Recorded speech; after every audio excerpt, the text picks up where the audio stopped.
안녕하세요. 오늘은 최근 우리 모두를 당황하게 만든 카카오톡 친구 탭 논란을 깊이 있게 살펴보겠습니다. 이 논란이 단순히 불편함의 문제였을까요? 아니면 우리의 디지털 공간을 침범한 사건이었을까요?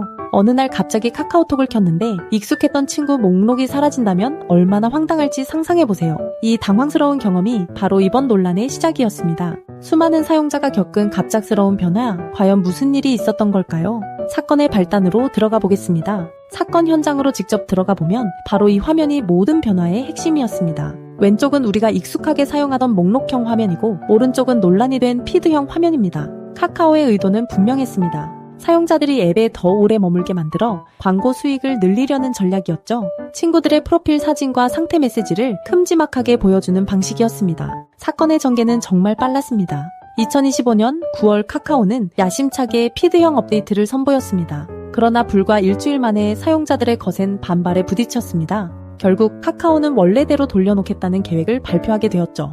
그리고 석 달 뒤인 12월, 기존의 목록형 화면으로 되돌리는 업데이트가 나왔습니다.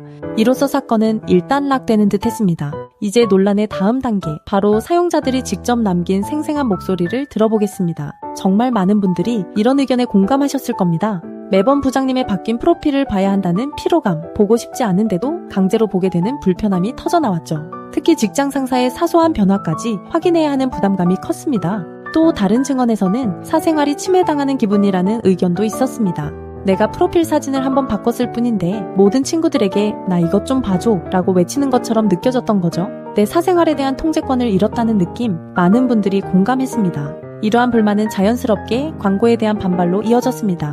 동의도 없이 강제로 광고를 보게 하는 구조의 사용자들은 거부감을 느낄 수밖에 없었습니다. 친구들 소식을 보려고 들어갔는데 그 사이에 떡하니 자리 잡은 광고들의 불만이 쏟아졌죠.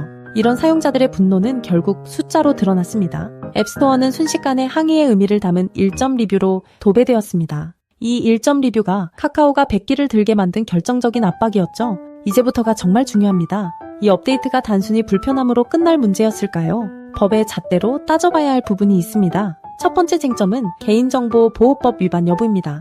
이 분석을 제대로 이해하려면 중요한 법 개념 하나를 알아야 합니다. 바로 목적 외 이용이라는 개념입니다. 쉽게 말해 내 개인정보는 처음 약속했던 목적에만 써야 하고 다른 데 쓰려면 따로 동의를 받아야 한다는 원칙입니다. 이 원칙은 개인정보 보호에서 매우 기본적이고 중요한 원칙이죠. 이번 업데이트가 이 관점에서 개인정보보호법과 충돌할 소지가 있다는 점이 명확하게 드러납니다. 원래 사용자는 자신의 프로필 정보를 다른 사람이 개별적으로 볼 수 있도록 올렸던 것입니다. 하지만 카카오는 이 정보를 피드 형태로 한 번에 보여주었습니다. 이건 분명히 새로운 목적의 이용이라고 볼 여지가 있습니다. 잘 알지 못하고 한 동의로 인해 바뀌어버린 것이죠. 그런데 이런 방식에 대해 새로 동의를 받지도 않았습니다. 우리는 그냥 업데이트 하겠다는 동의만 했을 뿐이죠. 카카오가 왜 그렇게 빨리 업데이트를 철회했을까요? 법적 분쟁 가능성을 미리 피하려는 전략적 판단이었을 가능성이 큽니다. 논의는 여기서 끝나지 않습니다. 개인정보도 문제지만 훨씬 더 민감한 데이터가 있습니다. 바로 우리의 금융 데이터입니다. 우리 돈과 관련된 정보는 과연 안전했을까요? 이 질문이 사건을 더 심각하게 만듭니다. 한번 생각해보세요. 만약 친구 추천 기능에 카카오페이 송금 내역 같은 민감한 금융정보가 활용됐다면 신용정보법 위반 소지도 있습니다. 또 개인정보가 더 많이 노출되면서 보이스피싱 같은 금융사기 위험도 커질 수 있죠. 화면이 복잡해지면서 실수로 엉뚱한 사람에게 돈을 보낼 위험도 있었습니다. 법을 어기지 않았다고 해도 내가 잘 알지 못하고 한 동의 기반으로 개인정보가 마음대로 쓰일까봐 불안해진 사용자들이 많았습니다. 이것만으로도 정말 큰 문제였습니다. 이제 모든 증거와 정황을 종합해볼 시간입니다. 카카오는 어떤 선택을 내렸고 이번 사건은 우리에게 어떤 교훈을 남겼을까요? 카카오의 행동을 한마디로 요약하면 전략적 후퇴였습니다. 사용자들의 엄청난 반발에 부딪혔고 개인정보와 금융 관련 법적 위험도 감지했습니다. 그래서 기존 화면으로 되돌리는 결정을 내렸던 것이죠. 이로써 법적 리스크는 피하고 신뢰를 쌓을 기회를 얻었지만 기업 평판에는 큰 상처를 남겼습니다. 이번 사건이 우리에게 주는 가장 큰 교훈은 무엇일까요? 국민 메신저라는 타이틀의 무게는 생각보다 훨씬 무겁다는 사실입니다. 아주 사소해 보이는 화면 변화 하나가 엄청난 법적 책임으로 돌아올 수 있습니다.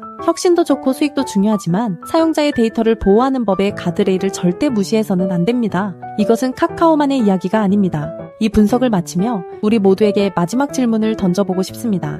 나의 데이터, 과연 다음 업데이트는 정말 괜찮을까요? 나의 데이터, 정말 안전하게 보관되고 있을까요? 이번 사건은 일단락됐지만 우리의 디지털 권리를 지키기 위한 진짜 경계는 지금부터 시작일지도 모릅니다.